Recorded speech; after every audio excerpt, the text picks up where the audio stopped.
Thank you for this honor and for the opportunity to share with you the joy of this special day. It is a humbling experience for a country boy from Moss Point, Mississippi, to find himself amid the stunning beauty of the Shenango Valley on this historic campus. It is a long way from the reality of my mother, who cleaned toilets for a living, and my father, who delivered mail and flowers in the blistering heat of Mississippi summers.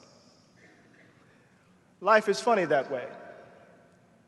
Amid its joys and tragedies, every now and again, one has a singular experience, something that suggests, at least for a moment, and it must be only for a moment, that you are more than a mere speck of dust, that you've done something of significance, that the personality that is uniquely your own says something about you and the family that has made you possible. Thank you for that experience. But I must admit that I've struggled to find the proper words for this occasion. You have dedicated the last 4 years to the arduous task of self-creation and to preparing yourselves to enter a world that is, without mincing words, quite ugly in its details. So much is at stake, and I've never done this before. Now, the beauty of the last 4 years rests in part in your willingness to try on different ways of being in the world. You're not the same person who arrived here 4 years ago. I remember during the heady times of my own college days, my own narrow sense of what mattered being tossed aside as I met people from around the country and the world, as I encountered challenging ideas in the classroom, and as I tried on new selves and discarded old ones, failing over and over again. But in each instance, as Sam Beckett noted, failing better. Hopefully you have allowed yourselves to be unsettled over these last 4 years. Hopefully you have failed better and have come to understand that one's life is, in fact, the canvas upon which we make art. Indeed, the art of living involves the kinds of habits and risks that universities like Colgate make possible. It is the power of a true liberal arts education to ruthlessly expose you to ideas that will shift the ground beneath your feet. What might it mean to have encountered James Baldwin and Toni Morrison here? To have read Judith Butler and Jacques Derrida here? To have struggled with W.B. Du Bois and Hannah Arendt here, to have worked in labs and thought seriously about the natural world, to have engaged the mysteries of the human mind here. Worldviews have collapsed, positions have shifted, and each of you has become larger, more expansive because of it. In this place, the cultivation of the critical sense equips one with the tools to engage in self-reflection. Those tools are a prerequisite for critically engaging the world at large. Over these last 4 years, whether you have majored in the hard sciences or social sciences, whether you're on your way to graduate school or law school or medical school, or whether you're destined to be on Wall Street, hopefully you have acquired the habits of reading, of questioning, of thinking critically, the cognitive virtues that will shape how you will navigate the rough seas of this world. These habits will shape how you respond to the difficult questions of justice and fairness, and how you will deal with the broader concern of democracy in this country. The beauty and power of the liberal arts rest in its insistence that we begin the lifelong journey of learning with a constant and unflinching examination of who we take ourselves to be. We have to look the fact of this historic creation, the fact of you and me, squarely in the face as we embark on this journey. If we refuse, we remain permanently in the dock, trading in the illusion that our narrow world is the world as it is, the equivalent of pondering shadows in Plato's cave. No, this college experience, if it has been a singular one for you, has occasioned moments where you have had to turn your back on the ugliness and narrowness in you.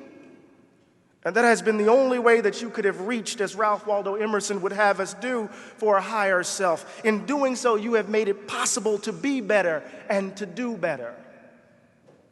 Now, this work isn't limited to our individual selves. Y'all all right?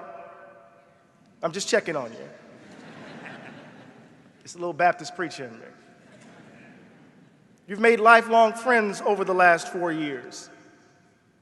You've met professors who I suspect have touched your souls.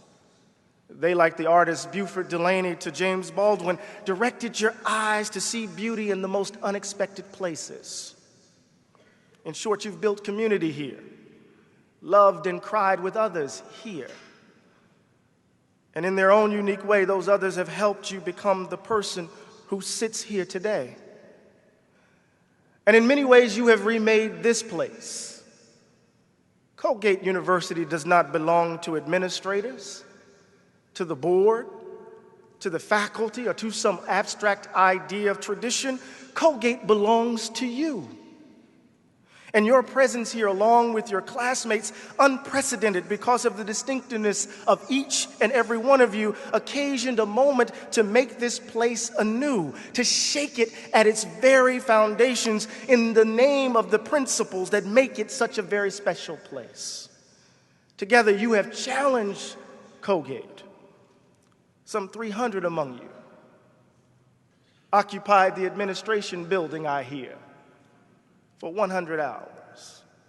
You called attention to what it means to live here under duress, to experience daily insults, and to know that the idea of inclusion, real and genuine inclusion, exists only as an abstract value, not a practical reality. Colgate, you maintained, had to fail better. Just as the university challenged you to turn your back on the ugliness and narrowness of a previous self, you challenged Colgate to turn its back on the ugly and narrow dimensions of this wonderful institution. In so many ways, colleges and universities are training grounds for citizenship. Here you either cultivate the habits of courage or learn the habits of cowardliness. Over the past year, you have courageously forced this university to look unflinchingly at itself. You have set the conditions for a nobler university for that fourth grader today who is in the not so distant future, who will find herself moving about this campus. And hopefully she will not have to ask herself if she belongs here. But you can't be naive about change, y'all. You hear that Mississippi accent? You can't be naive about change. Habits are hard to break, especially when they hide in plain sight. We need only remember that in the spring of 1968, some 500 students occupied the administration building. They called attention to a climate of exclusion and blatant racism among their fellows. And here you are, 47 years later, making a similar claim under different conditions. It's one of the hardest lessons to learn, particularly when you're young. That substantive and enduring change doesn't happen overnight. That your commitments to a nobler Colgate, to a better country or a more just world can't be fleeting. Those commitments don't work like a tweet or a post on Instagram or a comment on Yik Yak. They ought to animate the spirit of a life lived. Otherwise, the new baby is stillborn and we grieve over what could have been. Now, over these last 4 years, I'm going to bring it home. I know you want to get out of here. Over these last 4 years, you have engaged in daring acts of self-creation. You have in countless ways challenged Colgate to be better. And now you're preparing to leave these hallowed grounds. A vast world awaits, and it isn't a pretty one. War and violence, greed and selfishness, profound inequality and deep-seated hatred animate these days. Your fellows are in the streets clamoring for justice and insisting that no life in this country should be valued more than another. How will you orient yourselves to the fierce urgency of now? So much of the ugliness of our current moment requires that you and I turn our backs on the habits and practices that distort and undermine democratic life in this country. The question is, will you do it?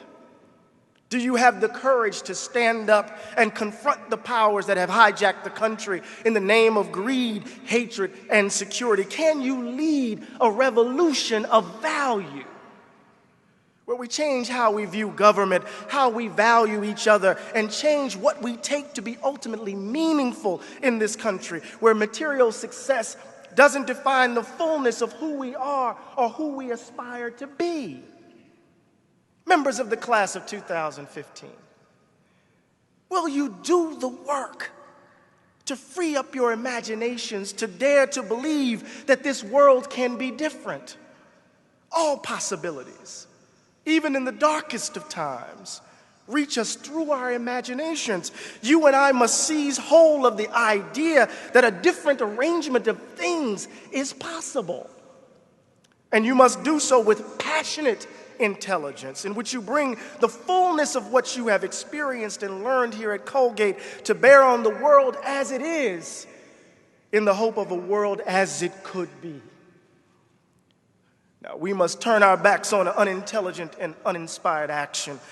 We must turn our backs on greed and selfishness, on mean-spiritedness and provincialism. We must turn our backs on those who believe that war and violence can solve the world's problems. We must turn our backs on those who believe in disposable populations. We must turn our backs on racial hatred, on sexism, on homophobia, on all forms of prejudice that deny the dignity and standing of every human being, no matter their place of birth, the color of their skin, or who they love. In short, members of the mighty class of 2015, you must challenge yourselves. You must continue to challenge Colgate. And you must challenge this nation to not only be better, but to do better. It is your inexhaustible voice, to paraphrase William Faulkner, your spirit, quote, capable of compassion, sacrifice, and endurance. That is the only possible salvation we have. It is in your hands. So congratulations. And get ready to do the glorious work of transforming the world. Thank you.